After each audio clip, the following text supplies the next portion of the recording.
Assalamualaikum warahmatullahi wabarakatuh. Halo teman-teman semuanya, kembali lagi dengan saya Naftalina. Di kesempatan kali ini kita akan bahas sedikit hal yang berbeda ya. Kita akan bahas tentang matematika kelas 10 kurikulum merdeka di semester kedua, yaitu tentang perbandingan trigonometri pada segitiga siku-siku ya. Jadi nanti kita akan bahas seluk-beluk tentang apa itu sin, kemudian tan, cos, dan memang perhitungan trigonometri ini menjadi perhitungan dasar dalam matematika, makanya dipelajari di kelas 10 ya. Ya. Nah, kira-kira apa aja sih yang mau kita bahas di sini?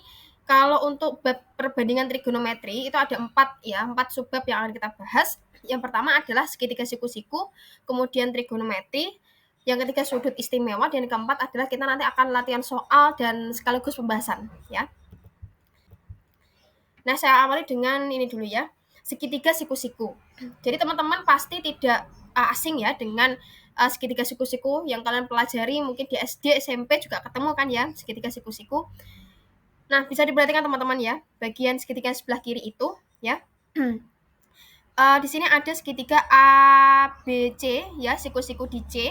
Nah, sisi yang berhadapan pada sudut A ini namanya adalah sisi A kecil ini ya. Nah, kemudian di titik B ya, sudut yang menghadap pada titik B ya, ini namanya adalah sisi B, oke. Kemudian di sini di siku-siku di C ini ya, sisi yang menghadap pada siku-siku titik C itu namanya adalah sisi C kecil ini, oke. Diingat-ingat itu ya teman-teman ya. Nah, di segitiga siku-siku ini kita juga mengenal yang namanya teorema Pythagoras ya. Jadi kalau panjang sisi ya di sini, kalau misal contohnya adalah C kuadrat, ini kan sisi yang paling panjang ya di antara yang lain.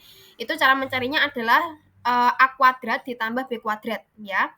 C kuadrat sama dengan A kuadrat ditambah B kuadrat, oke. Nah, ketika kita mau mencari yang A, sisi A berarti sama dengan C kuadrat dikurangi B kuadrat. Nah, sedangkan kalau kita mau mencari yang B kuadrat, berarti sama dengan C kuadrat dikurangi A kuadrat. Ya, seperti itu.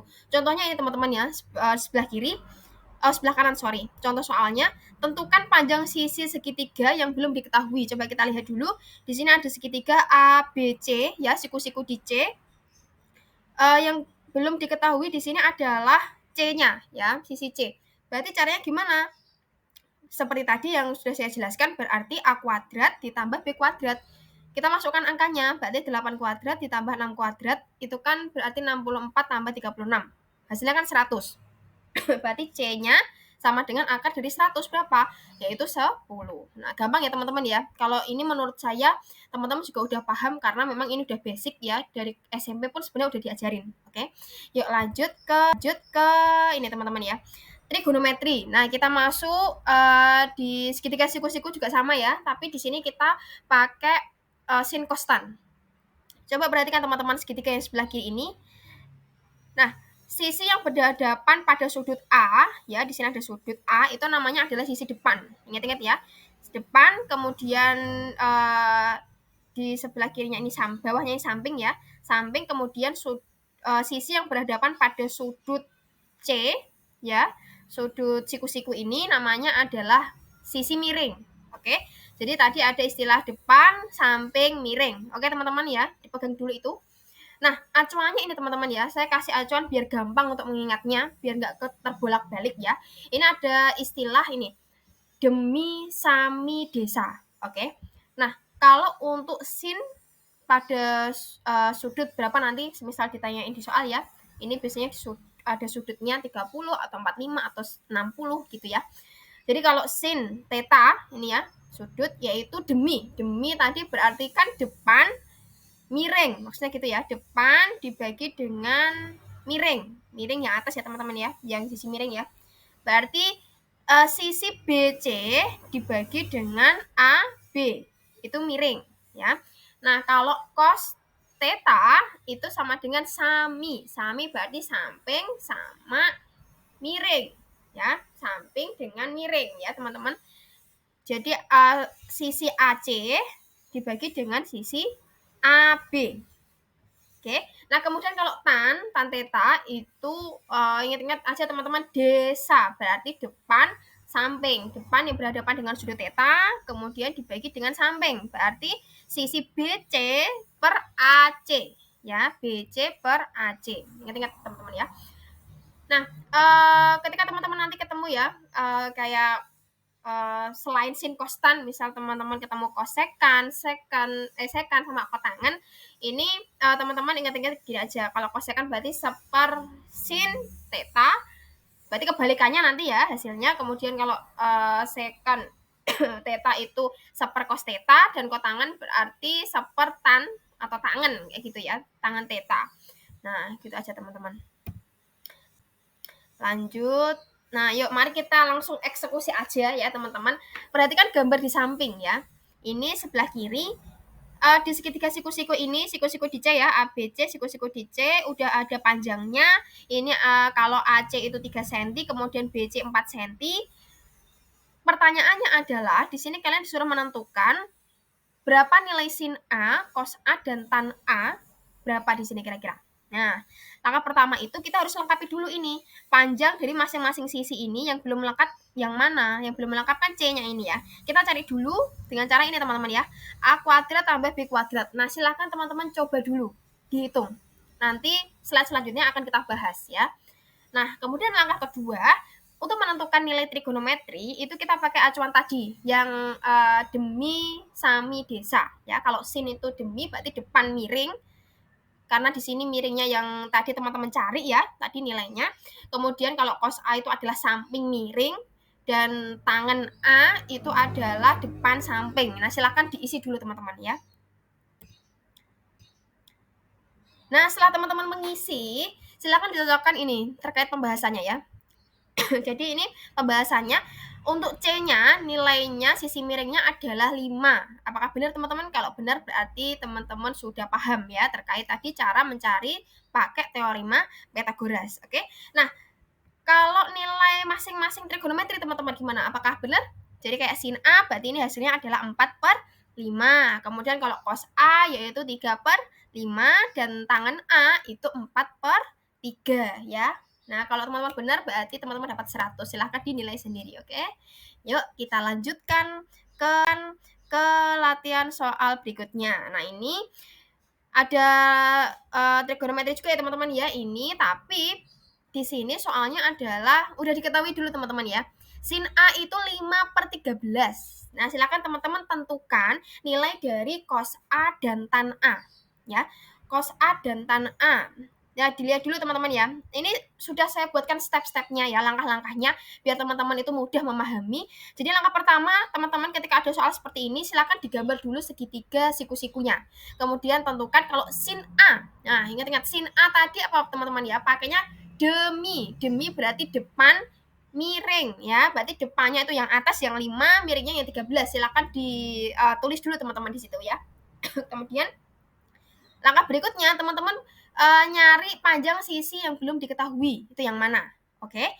Selanjutnya silakan teman-teman nanti kalau udah ketemu sisi yang lain itu tentukan nilai trigonometri yang dimaksud di soal. Contohnya di sini adalah cos A dan tan A. Berarti pakai tadi ya, berarti sami dan desa. Kalau sami kan cos, kalau tan tadi kan pakainya adalah desa. Ya, silakan dicoba dulu teman-teman atau bisa di-pause, nanti kita lanjutkan ke pembahasannya.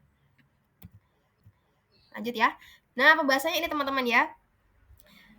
Untuk gambarnya tadi udah ditulis ya teman-teman ya. Untuk sisi yang belum diketahui itu ternyata yang sisi AC ya, yang bagian sampingnya. Nah, cara mencari gimana? Berarti panjang AC teman-teman bisa cari dengan cara mengkuadratkan 13 ini ya, 13 kuadrat sisi miring dikurangi 5 kuadrat. Hasilnya panjang sisi AC itu adalah 12 ya. Paham ini teman-teman ya, karena 13 kuadrat kan 169 dikurangi 25 ya, sama dengan 144, berarti akar 144 itu 12. Oke. Nah, langkah berikutnya teman-teman silakan cari cos tetanya berapa. Cos tetanya berarti tadi pakai sami, samping miring berarti 12/13. Kemudian kalau tan teta berarti depan samping berarti 5/12. Seperti itu. Gimana teman-teman? Apakah jawabannya benar?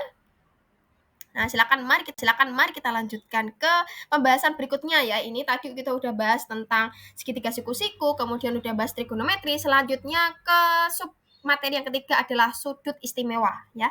Nah, sudut istimewa ini sebenarnya hampir sama teman-teman yang di sini, cuman sudutnya itu sudah ada. Kalau tadi kan dalam bentuk theta ya, masih bentuk dalam simbol. Sekarang kita sudah masuk ke dalam sudutnya itu sudah dimasukkan. Berarti sudut istimewa itu apa aja sih? Jadi ada sudut 30 derajat, 60 derajat, 90 derajat, atau mungkin 45 derajat itu juga include ke situ ya. Nah, di sini teman-teman. Di sini ada segitiga ABC, siku-siku di C ya. Nah, di sudut A di sini ada 30 derajat, kemudian di titik B di sini ada sudutnya 60 derajat. Dan masing-masing sisi di sini sudah ada nilainya ya teman-teman ya. Nah, sebelum kita masuk ke langsung pembahasan, ini teman-teman dicoba dulu kira-kira ya, pakai acuan tadi demi sami desa. Nah, kira-kira kalau sin 30 berarti berapa kira-kira teman-teman ya nilainya, nilai trigonometrinya? Nah, silakan dicoba dulu. Kalau sin 60 berarti yang depan yang mana, yang samping yang mana? Coba kita ulik satu dulu ya, yang sin 60 ya. Karena sin 30 menurut saya sudah sama caranya seperti yang tadi. Nah, sedangkan kalau misal sudutnya itu berada di titik B, misal 60 derajat ini ya teman-teman ya. Berarti sisi depan yang mana? Depannya 60 derajat itu namanya sisi depan. Berarti AC di sini akar 3. Nah, sisi yang samping yang mana? Yang samping itu adalah yang sebelah kiri ini yang satu. Nah, sisi miringnya yang mana? Miringnya adalah yang berhadapan dengan sudut siku. Di sini berarti 2. Nah, silakan dihitung pakai rumus demi, berarti depan miring. Nah, selanjutnya teman-teman silakan dicoba untuk cos 30 derajat, cos 60 derajat, tan 30 dan tan 60 derajat ya. Kita akan bahas setelah ini. Nah, silakan di pause teman-teman ya. Atau mungkin teman-teman bisa memahami dulu satu persatu. Jadi kalau sin 30 tadi udah saya jelaskan ya, kalau sin 30 berarti yang depan posisinya adalah yang satu ini, berarti 1/2 ya, depan dan miring. Kemudian sin 60 berarti akar 3/2, atau akar 3/2 itu bisa kita sebut sebagai setengah akar 3 teman-teman ya, sama aja. Kemudian kalau cos 30 itu berarti samping miring. Samping miring berarti akar 3/2, atau di situ bisa ditulis setengah akar 3 ya teman-teman. Nah, selanjutnya ini ada cos 60 itu setengah, kemudian tan 30. Nah, tan 30 itu 30 kan tan 30 kan berarti yang pakai desa tadi ya, depan samping, depannya 1/akar 3, berarti teman-teman bisa nulisnya 1/akar 3 boleh, atau 1/3 akar 3. Seperti itu teman-teman ya. Kalau tan 60 juga sama, teman-teman bisa lihat di slide layar yang udah Ibu tampilkan ya. Lanjut. Nah, ini sudut istimewa berikutnya itu adalah sudut 45 derajat ya. Ini juga sama teman-teman ya. Sin 45, cos 45, tan 45. Gimana cara mencarinya? Nah, ini bisa kita cari berdasarkan tadi ya. Demi sami desa. Nah, sin 45 itu setengah akar 2, kemudian cos 45 setengah akar 2, dan tan 45 itu berarti mana teman-teman ya?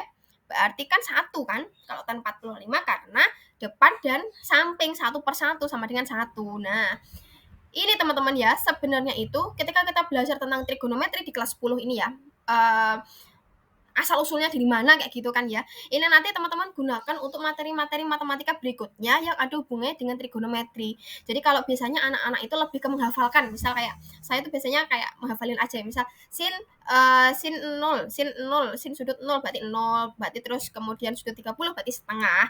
Kalau sudut 45 setengah akar 2 kayak gitu. Biasanya kalau saya mengurutkan, misal kalau sin berarti 0, setengah akar 2, setengah akar 3, 1 misalnya kayak gitu teman-teman. Kalau saya biasanya menghafalkan. Nah, anak-anak biar nggak menghafalkan itu berarti harus tahu dong asal usulnya, kok bisa sih dapat setengah dari mana, kok dapat setengah akar 2 dari mana. Nah, kayak gitu teman-teman ya. Silakan itu bisa dicatat atau direkap teman-teman biar bisa direview lagi ketika mau belajar. Oke, seperti itu. Lanjut. Nah, mari kita latihan soal ini, perbandingan trigonometri ya. Diketahui teman-teman di sini ada segitiga ABC, siku-siku di B ya. Panjang AC itu 8 akar 3 cm dan sudut yang dibentuk adalah sudut CAB. Nah, teman-teman ingat ya, kalau ada sudut tulisannya CAB, kalian fokus ke huruf yang tengah. Kalau CAB berarti nanti sudut itu terletak pada titik A atau sudutnya berada di bagian yang A ya, 30 derajat maksudnya gitu. Teman-teman disuruh mencari panjang sisi BC-nya itu kira-kira berapa. Nah, di sini saya ngasih teman-teman two step ya, 2 langkah. Jadi ada langkah pertama itu teman-teman silakan gambar dulu, kemudian langkah kedua itu teman-teman silakan ini nanti dipilih teman-teman ya. Kira-kira kitanya pakainya sin, cos atau tan ya. Coba dianalisis dulu teman-teman. Coba silakan di-pause dianalisis dulu. Nanti akan saya jelaskan di slide berikutnya. Nah, ini saya akan jelaskan ya. Tadi kan panjang AC udah ketemu ya, 8 akar 3. 8 akar 3 kalau AC siku-siku di B, berarti kan AC kan panjang sisi miring kan ya, 8 akar 3, kemudian sudut CAB titiknya di A 30 derajat. Berarti ini teman-teman nanti pakainya gimana caranya kita bisa mencari sisi BC? BC itu kan depan kan. Kenapa depan? Karena berhadapan dengan sudut 30 derajat. Ya, berarti kan depan. Nah, ketika kita mau nyari depan, itu kan berarti karena udah ada miring, ada yang diketahui miring, berarti kan kita pakai sin, ya kan? Sin tadi kan desa, ya. Sorry kok desa. Demi, ya. Demi berarti kan depan miring, ya. Depan miring. Depan miringnya depannya kan belum diketahui. Nah, kita nyari yang sisi depan, ya. Berarti sin 30 tadi kita udah tahu setengah, ya. Setengah sama dengan BC per 8 akar 2. Tinggal dikali silang teman-teman ya. BC berarti sama dengan setengahnya 8 akar 3. Berarti sama dengan 4 akar 3. Seperti itu. Oke.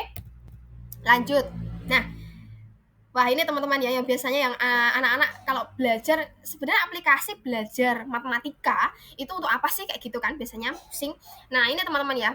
Jadi aplikasi ilmu trigonometri itu adalah ada 2 teman-teman ya ini ya. Sudut elevasi dan sudut depresi. Jadi saya ilustrasikan gini teman-teman ya. Kalau sudut elevasi itu ketika kita melihat Monas ya, Monas atau menara lah istilahnya ya. Kita mau atau kita berpikir kira-kira jarak antara pusat pandangan ya kita ya dengan atas menara itu kira-kira jaraknya berapa sih? Itu bisa kita hitung teman-teman ya. Pakai ilmu ini, sudut elevasi atau trigonometri tadi yang kita pelajari ya. Jadi kalau sudut elevasi itu sudut yang dibentuk oleh arah pandang ya dan arah horizontal jika kita memandangnya adalah ke atas. Misal kita mau lihat tiang bendera, berarti kan ke atas ya. Posisi pandangan kita kan ke atas kayak gitu teman-teman ya. Nah, kalau sudut depresi itu sudut yang dibentuk oleh arah pandang dan arah horizontal jika kita melihatnya itu adalah ke bawah. Jadi kita posisinya itu di atas, cuma nanti kita melihat objeknya itu yang mau kita ukur kira-kira itu di bawah. Berarti kita melihatnya ke bawah teman-teman ya. Nah, itu nanti kita bisa pakai yang namanya tadi ya, sudut depresi dan sudut elevasi. Ya, nanti kita pakainya adalah segitiga siku-siku tadi. Oke, lanjut ya. Contohnya gini teman-teman ya. Ini ada soal Vian menghadap ke sebuah monumen dengan jarak 150 meter dari dasar monumen. Vian ingin mengukur tinggi monumen itu ya dengan menggunakan klinometer. Dia memandang puncak monumen dengan elevasi sebesar 30 derajat ya. Nah, jika tinggi Vian itu 1,5 meter, maka tinggi monumen yang diukur Vian adalah nah, gimana teman-teman caranya? Ya, kayak nggak kepikiran nggak sih? Oh, ternyata trigonometri itu ada ya aplikasinya ya. Ada teman-teman ya. Ini teman-teman, langkah pertama adalah teman-teman coba untuk bayangkan dan coba untuk gambar. Nah, ini yang poinnya penting ya. Ketika teman-teman nggak ada gambar di soal, berarti teman-teman harus mengimajinasikan kira-kira misal jarak dari pandangan mata Vian kemudian ke monumen itu berarti kan nanti kita buat semacam segitiga siku-siku ya. Nah, ditulis dulu, dianalisis kira-kira jaraknya berapa, kemudian sudutnya itu di bagian mana, kemudian tinggi orangnya berapa, kayak gitu ya. Nah, lanjut ya, kita akan bahas sekalian. Nah, ini teman-teman ya. Karena ini tadi kita melihatnya adalah ke atas ya, berarti ke atas itu tadi kan pakainya yang elevasi, sedangkan sudutnya udah diketahui 30 derajat, jarak jaraknya juga sudah ya, jarak antara monumen dengan jarak orangnya 150 meter. Berarti di sini yang kita cari adalah sisi depannya, teman-teman ya. Sisi depan. Gimana caranya kita mencari sisi depan ketika udah diketahui sudutnya udah ada dan sisi samping? Ya, berarti tadi kan kita ingat-ingat dari rumusin kostan, berarti yang mendekati kan tan. Tan kan tadi depan samping. Nah, kita nyari sisi depannya, teman-teman ya, karena kita mau nyari tinggi monumen. Oke. Berarti pakai tan 30 derajat sama dengan X ya. X itu kita anggap sebagai tingginya per 150 ya. Nah, berarti tan 30 derajat tadi udah ya teman-teman ya. Yang di tabel tadi kan 1 per 3 akar 3 atau 1 per akar 3 sama aja. Dikali sama dengan X per 150. Berarti X-nya sama dengan dikali silang ya teman-teman ya. 150 per akar 3. Nah, X-nya karena akar 3 itu bisa kita rasionalkan, berarti akar 3 sama-sama dikalikan dengan akar 3 semuanya. Berarti 150 per 3 akar 3. Berarti 150 bagi 3 kan 50 teman-teman ya. Berarti hasilnya 50 per akar 3. Tapi itu tinggi monumennya teman-teman. Tapi kalau tinggi monumen yang diukur oleh Vian dari yang dilihat pandangan matanya, berarti kan ditambah dengan tinggi Vian toh. Tinggi bukan tinggi tadi 150 bukan 50 akar 3 itu baru jarak antara pandangan mata sampai ke monumennya. Tapi kalau full dari bawah ya, dari jarak antara tinggi monumen dan ukuran Vian berarti ditambah. Berarti 50 akar 3 plus 1,5 meter dari tinggi orang yang mau mengukur itu. Oke teman-teman, paham kan ya? Gampang. Lanjut. Nah, ini ada latihan soal teman-teman ya. Ini ada seorang siswa kelas 10 E5 ya, ingin mengetahui tinggi suatu tiang bendera dengan menggunakan pengetahuan trigonometri yang ia miliki, yaitu dengan cara mengarahkan alat pengukur sudut pada jarak 50 meter dari pohon sehingga diperoleh sudut sebesar 60 derajat. Jika tinggi siswa 160 cm, tinggi tiang tersebut adalah. Nah, teman-teman coba untuk kerjakan dulu ya. Silakan digambar dulu. Dan kemudian langkah kedua adalah teman-teman tentukan ini kita pakainya sin, cos atau tan ya. Silakan di pause dulu teman-teman untuk dikerjakan ya. Nah, kita akan bahas teman-teman ya. Tadi itu kan ada anak yang mau mengukur ya.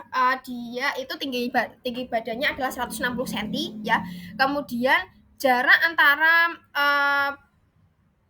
alat ukur sudut, berarti jarak antara pandangan mata dengan jarak tiang bendera itu 50 meter ya. Pertanyaannya adalah di sini tinggi tiang tersebut berapa? Nah, karena di sini udah diketahui sisi sampingnya 50, kemudian ada sudutnya, kira-kira kalau kita mau nyari sisi depan kan sama kayak tadi ya.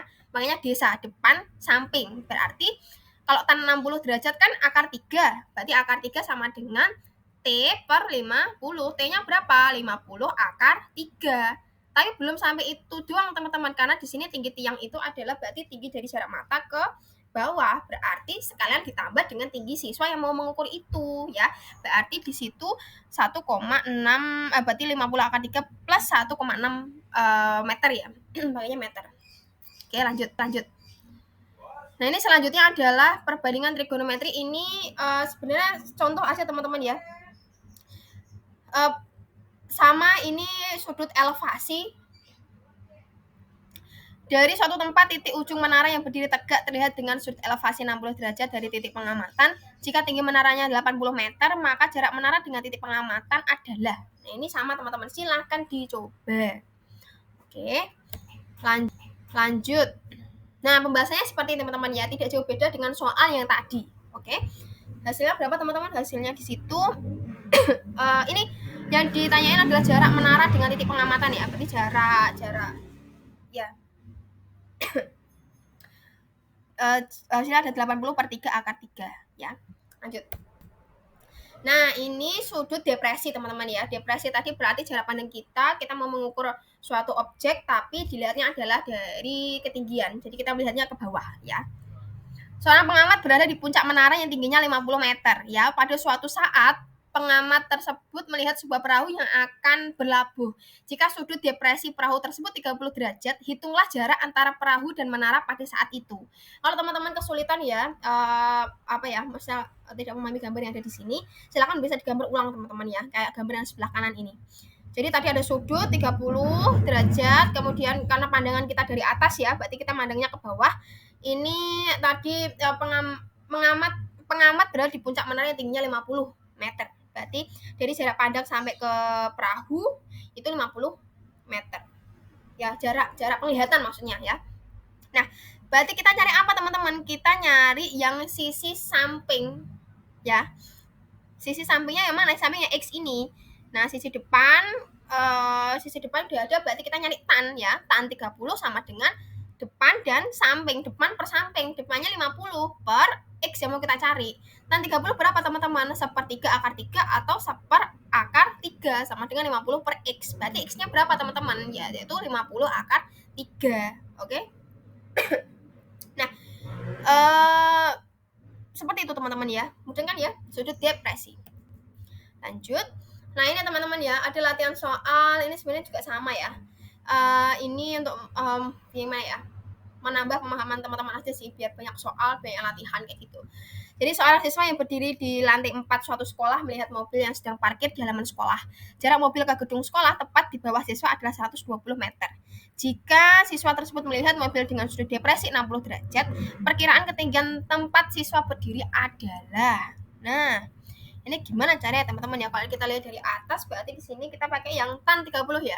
Pakai desa sama kayak tadi ya, depan, samping. Depannya udah ada di situ 120. Kemudian sampingnya yang mau kita cari ya. Berarti berapa teman-teman itu? Nah, bisa dilihat teman-teman ya di pembahasan yang itu. Oke. Silahkan dipahami dulu. Nah, wah tidak terasa sudah sampai ke penghujung pembahasan ya teman-teman ya. Gimana teman-teman? Udah paham tentang materi ini, perbandingan trigonometri pada segitiga siku-siku ya? Saya harap sih udah paham teman-teman ya, karena sudah banyak latihan soal dan saya sudah memberikan tips trik tadi. Silakan teman-teman bagi yang mau bertanya, jangan khawatir, nanti langsung aja tanya di kelas ataupun bisa nanya lewat WA ataupun bisa di kolom komentar di sini ya teman-teman. Semoga bermanfaat teman-teman. Jangan lupa untuk dicatat ya, biar teman-teman punya rekapan belajarnya ya. Oke, sekian dulu teman-teman ya. Jangan lupa untuk like, komen, dan subscribe. Jangan lupa untuk klik lonceng notifikasinya agar teman-teman tidak ketinggalan terhadap video terupdate dari Nafta. Oke. Terima kasih teman-teman. Semoga bermanfaat. Assalamualaikum warahmatullahi wabarakatuh. See you in the next video. Oke. Bye-bye.